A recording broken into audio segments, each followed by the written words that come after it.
কোষে দেখি 26.4। Question number 7, নিচের পরিসংখ্যা বিভাজনের সংখ্যাগুরু মান নির্ণয় করি। শ্রেণী 0 to 5, 5 to 10, 10 to 15, 15 to 20, 20 to 25, 25 to 30, 35 to 40, total হচ্ছে 40। পরিসংখ্যা 5, 12, 18, 28, 17, 12, 8। তো আমাদের প্রথম থেকে আমরা এগুলো তোমাদের সুবিধার জন্য দিয়ে দিয়েছি। এল হচ্ছে সংখ্যাগুরু সম্বলিত শ্রেণী নির্ণয় সীমানা। সবচেয়ে আমাদের আগে জিনিস বলতে সবচেয়ে বড় পরিসংখ্যা কোনটা জানতে হবে। এই পুরো সবচেয়ে বড় পরিসংখ্যা হচ্ছে তোমার 28। ঠিক আছে, তাহলে এল কত হচ্ছে? এল হচ্ছে তোমার প্রথম নিম্নসীমা। এই যে এল হচ্ছে সংখ্যাগুরু সম্বলিত শ্রেণী নিম্নসীমা। এটা সবচেয়ে বেশি বড় সংখ্যা পরিসংখ্যা, এটা তার নিম্নসীমানা হচ্ছে 15। নিম্নসীমাটা হয়ে গেল 15। তারপর বলছে সংখ্যাগুরু মান সম্বলিত শ্রেণী দৈর্ঘ্য।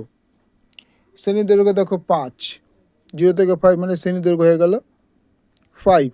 এই শ্রেণী দৈর্ঘ্য 5, সবই ডিফারেন্স হচ্ছে 5 করে। F1 বলছে সংখ্যাগুরু মান সম্বলিত শ্রেণীর পরিসংখ্যা F1।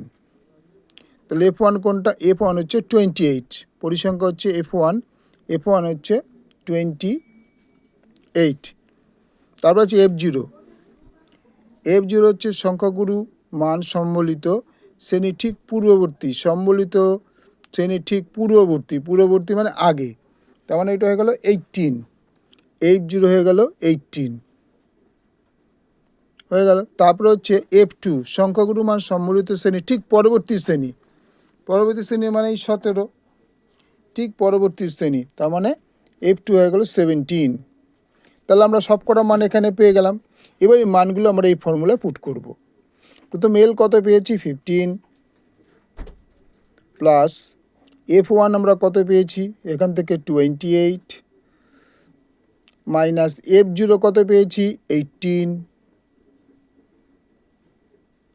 2F1 মানে হচ্ছে 28 মাইনাস F0 মানে আমরা কোথায় পেয়েছি? 18 মাইনাস F2 মানে আমরা পেয়েছি 17। শ্রেণী দৈর্ঘ্য হচ্ছে 5। তাহলে আমরা 15 প্লাস এইটা বিয়োগ করে আমরা পেয়ে গেলাম 10 বাই এটা হচ্ছে 46 মাইনাস 35 ইন্টু 5।